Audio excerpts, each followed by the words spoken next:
Opa, como é que vai? Pessoal, hoje eu vou montar aqui mais uma vez um GMK67. Há um tempinho atrás eu montei esse daqui, olha só como é que ficou. Gostei bastante. Coloquei aqui nele teclas PBT Plugins e usei também os switches Gaterons Pro Yellow. Vou montar aqui outra build de um GMK67, só que um pouquinho diferente daquela que eu fiz. E também pretendo fazer algumas pequenas alteraçõezinhas, que vai ser fazer um tape mod. Vou usar essa fita crepe aqui, que é aquela mais larguinha. E dessa vez também devo passar ali nos estabilizadores uma Permatex.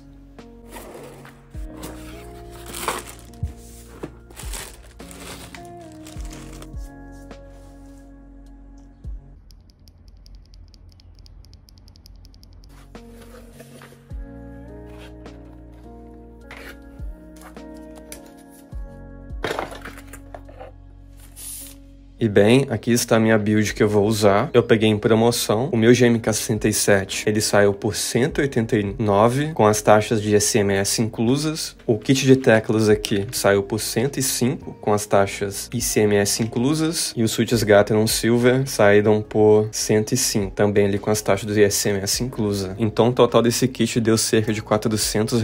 Se por acaso tiver cupom disponível hoje, eu vou deixar na descrição. Mas uma dica que eu sempre dou, para qualquer loja e qualquer produto do AliExpress, é sempre clicar aqui na loja e sempre coletar os cupons de loja. Aí você ganha mais desconto. Lembrando que nem toda loja vai ter isso, mas sempre verifique aí. E dessa vez eu peguei o GMK67 na cor com a basezinha preta, olha só. Eu acho que vai combinar um pouquinho mais com as teclas que eu escolhi, que no caso foram essas daqui, as GMK do AliExpress. Se eu não me engano, essas teclinhas aqui, elas são clones de umas teclas mais famosas, são bem caras, aliás, coisa de, sei lá, $70 pra cima, são muito caras mesmo. Elas são mais famosas lá nos Estados Unidos. E bem, essas daqui, elas vieram bem embaladinhas assim, né? Veio com a casezinha de plástico, em vez de vir naquele saquinho tudo jogado assim, né? Olha só, bem completinho mesmo, bacana, hein?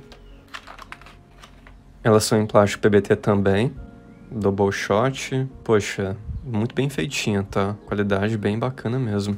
Tal do W, mais alguns detalhes aqui embaixo. E esse estilo que eu peguei são as GMK Choco. Mas tem vários outros estilos aqui e opções aí, né? Aí vai do gosto de cada um. E os switches que eu escolhi foram os Gateron Silver Pro V3. É um switch linear, bem macio e suave, exige apenas 45 gramas para apertar. E a diferença do Silver para os outros Gaterons é que o ponto de atuação dele vai ser de 1 milímetro. Então meio que ele ativa um pouquinho antes, sendo assim um pouquinho mais responsível aí, e pode ser também aí um pouco mais interessante, principalmente para ser mais responsivo em jogos. E o bom aqui dos Gateron Silver V3 é que eles são sim pré-alubados de fábrica, olha só. Então eu não vou fazer uma lubagem aqui não, apesar de que se eu fosse fazer a minha, iria ficar melhor, né, porque eu ia colocar bem mais aqui, mas tudo bem. Essa lube de fábrica aqui já também deixa o som bem mais suave e bem mais agradável ali, então não vou mexer não.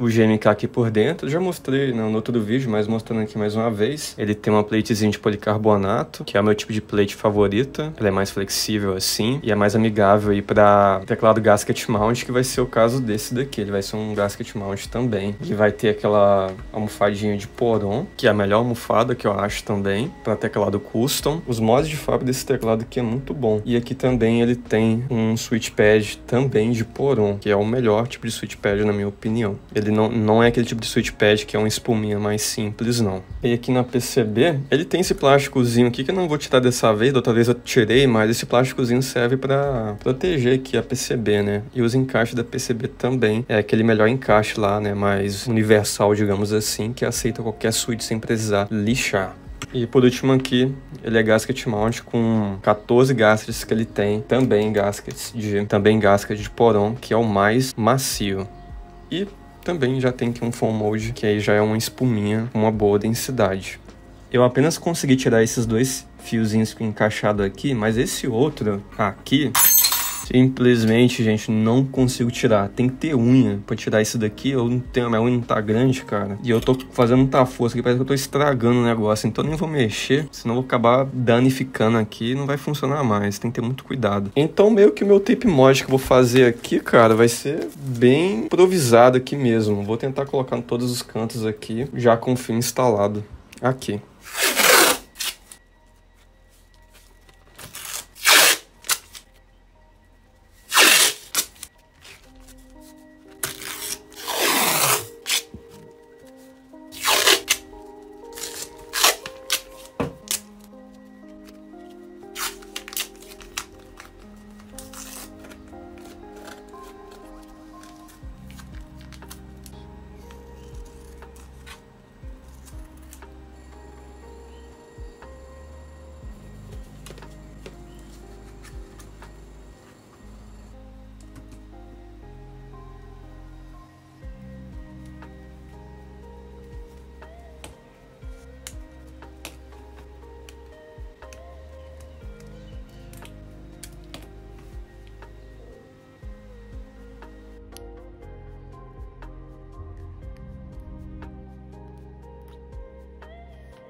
A Permatex vai servir para usar nos ferrinhos dos estabilizadores. E pessoalmente eu gosto de simplesmente mergulhar o ferrinho aqui dessa forma e retirar um pouquinho do excesso, ficar mais ou menos assim. Vou do outro lado agora, essa mesma coisa. Tiro um pouco do excesso, para mim tá bom assim. E depois é só vir aqui e colar.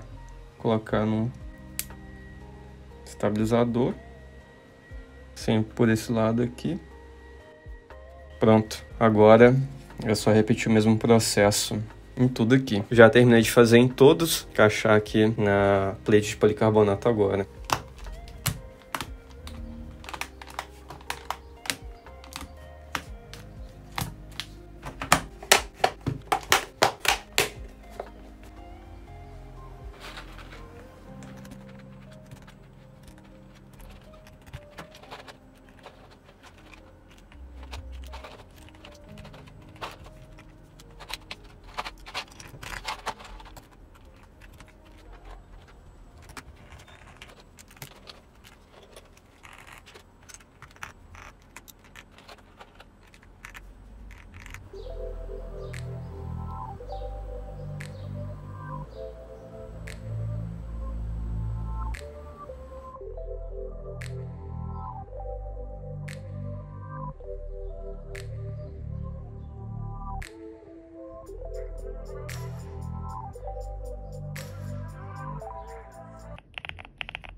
O que vocês acharam aí? Eu gostei, né, cara? Achei bonito, sim. Acho que deu uma combinada legal aqui com o fundo da carcaça preto. Qual que vocês acham mais bonito? Aí eu liguei aqui já, mas como dá pra ver aí, não dá pra perceber tanto a iluminação RGB. Ainda mais porque eu coloquei o tape mod. Às vezes eu acho que o tape mod, ele meio que abafa ali um pouquinho a iluminação RGB também, um pouco. E como tá de dia aqui, não dá pra ver tanto, não. Então fica bem de leve mesmo. Ó, eu fechei as cortinas aqui, agora ficou um pouco mais visível. visível, só que ainda assim é mais de leve. E lembrando novamente, né, eu coloquei o Tape Mod e eu tô achando que sim, o Tape Mod tá abafando um pouquinho a iluminação RGB aqui, mas tudo bem. Até que ficou bem bonitinho ainda.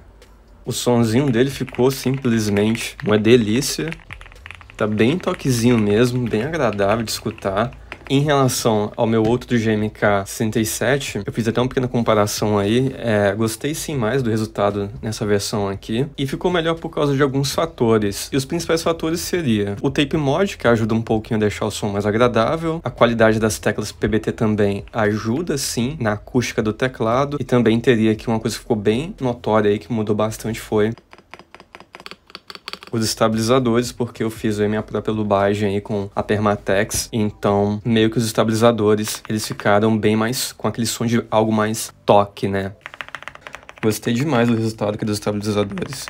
E essas teclas aqui, elas são um pouco mais caras do que as PBT Pudding, porém, eu acho que elas entregam um pouquinho mais de qualidade em relação a essas daqui, tá? Elas têm uma superfície mais agradável de você sentir ali, tem um acabamento assim um pouquinho melhor também. Não é uma diferença gritante, mas tem uma pequena diferença aí. Outro diferencial dessas teclas é que elas têm um perfil Cherry, que é aquele perfil de teclas um pouquinho mais baixas em relação à Zoema aqui. Olha só. Eu gosto demais aqui do perfil Cherry, é meu perfil de teclas que eu acho mais bonito e o meu preferido também, justamente por ter um certo charme aqui, né? E também eu acho bem confortável digitar nelas. Agora eu vou fazer aqui um teste de input lag para ver aqui o polling rate do GMK 67. O software que eu vou usar para ver isso vai ser o Keyboard Inspector. Muitos de vocês me recomendaram esse. Olha, eu não sei dizer se esse software é muito preciso. E não tem como eu medir assim de forma extremamente precisa, porque para fazer isso, cara, precisa ter equipamentos próprios para esse tipo de procedimento, né? Ainda mais para fazer a comparação entre teclados. Tem até um vídeo do R-Things, que é aquele site americano, que é esse site que é bem famoso, que eles fazem review de vários periféricos, na verdade muita coisa aí assim, de uma forma muito precisa. Eles têm equipamentos assim bem apropriados, né, para fazer todos os testes ali de uma forma bem profissional mesmo. Tem até um vídeo deles aqui de alguns takes de como que eles fazem, né, os testes deles. Tem até um vídeo deles no YouTube que eu até recomendo para quem manja de inglês assistir, porque eles explicam ali o quão complexo que é os testes que eles fazem ali. Mas pelo menos o Keyboard Inspector, do que eu pude ver aqui nos meus testes, ele pelo menos consegue dizer se o teclado tá com polling rate de 1000 Hz ou não. E como é que eu sei disso? Porque eu fiz aqui o teste com dois teclados. O primeiro deles foi o Corsair, que tem o polling rate de 8000 Hz. E no Corsair, pelo software deles, eles permitem você alterar o polling rate. E se eu colocar aqui em 250 Hz, eu tenho certeza que ele está funcionando em 250 Hz. E quando eu venho aqui no Keyboard Inspector, né, e faço aqui o teste dele, né, que basicamente você tem que ficar apertando aqui as teclinhas ali. Terminei de fazer o teste, eles até mostram aqui um gráfico, vem aqui analisar. E olha, definitivamente 250 Hz. Então, acertou. Vou vir aqui agora e colocar em 500 Hz. Vou fazer o mesmo teste de novo. Novamente o gráfico. Analisar o polling rate. Definitivamente 500 Hz. Então, acertou de novo. Vou colocar em 1000 Hz agora. Novamente fazendo o teste aqui. Venho analisar o polling rate. 1000 Hz, então acertou. Então assim, parece que esse programa ele tem um banco de dados ali de teste de outros teclados. Eu não sei exatamente como funciona, mas ele faz uma comparação ali e ele chega em um resultado. Outro teclado também, que aliás foi tão uma surpresa que eu tive, esse teclado aqui meu, que eu uso bastante ele, que é o Everglide SK68, que é outro teclado que eu montei. Aliás, ele tá bem sujo, cara, tem que limpar ele, tanto que eu usei ele. Eu fui fazer o teste, cara, e descobri que ele tava funcionando em 125 Hz, cara, levei um susto na hora, falei, caramba, não é possível. Aí o que eu fiz? Eu baixei o software dele, que eu não baixava, sei lá, há quanto tempo, que é esse software aqui. Eu descobri que também nele, eu vi que aqui também tem como alterar o input lag dele, e tava com 8 de ms aqui. E quando eu deixo assim, e vou fazer o teste, fica apertando aqui, né, gráfico novamente, olha lá. Cara, deu 165 de polling rate, caramba, cara. Aí se eu vir aqui agora e deixar apenas um ms ali, dá um resultado 1000 vezes melhor, né, dá 1000 Hz. Só que nem todo software, né, te possibilita trocar o polling rate do teclado. Tem software que nem mostra enquanto o polling rate está funcionando no teclado. Aí agora deu 1000 Hz, ó. Eu ainda estou aprendendo a mexer mais nesse programa, ainda vou manjar um pouquinho mais dos gráficos aqui, mas vamos ver aqui qual é o resultado que ele diz que dá no GMK 67. Vou começar e ficar aqui apertando as teclas, né, durante alguns segundos. Aqui tá o gráfico, analisar o polling rate. Às vezes dá essa mensagem aqui. Geralmente quando dá isso daqui, se você tentar mais uma vez, se você tentar mais uma vez, ele dá ali, que é definitivamente, né, 1000 Hz. Alguns teclados que eu testei geralmente deu isso aí. Novamente o gráfico. E também eu deu que funcionou em 1000 Hz. Mas uma coisa estranha que eu achei, que eu fui testar uma vez aqui um teclado, deu primeiro o resultado de 500 Hz, o que 500 Hz já é um resultado também muito bom para jogar. Aí eu troquei o switch do teclado e tipo depois ficou dando 1000 Hz, então não sei, cara. Mas enfim, eu peguei aqui um teclado de membrana para ver o resultado que vai dar, fiquei curioso. Eu liguei ali, vamos fazer o teste aqui para ver qual o resultado que vai dar. Um teclado de membrana. O gráfico que deu foi esse. E, ó, deu resultado de 125 de polling rate. Então, assim, eu acho que esse programa, ele consegue, pelo menos, dizer aí, né, se o teclado tá funcionando com um polling rate muito baixo ou não. Então, meio que dá para ter uma ideia aí. Ainda tô aprendendo a mexer aqui. E, se eu não me engano, ainda tem uma versão mais atualizada desse programa. Ainda vou aprender a mexer melhor na versão mais atualizada, que parece que informa até melhor ali alguns pontos. Eu vou ficando por aqui. Ainda pretendo trazer mais teclados custom aqui no canal, porque hoje em dia, caso você tá querendo pegar um teclado muito bom, principalmente assim, em termos de experiência de digitação, montar um GMK67 é uma das melhores alternativas por não pegar aquela taxa de 92%, né? E o legal é que dá pra você montar ele de diferentes formas, né? Alterando ali o switch e as teclas também. Essa build que eu fiz aqui, novamente, gostei demais dela, joguei um pouquinho aqui, e o Switch Silver Gateron, realmente ele é bem responsível, e o melhor de tudo é a boa experiência, né? A experiência bem prazerosa de digitar nele aqui, devido aos modos de fábrica, né? Você vê, né, cara, que ele se difere bastante de um teclado mais simplesinho assim, cara. Tanto pela acústica, como também ali pela sensação de digitar, que é muito agradável. Valeu e até o próximo.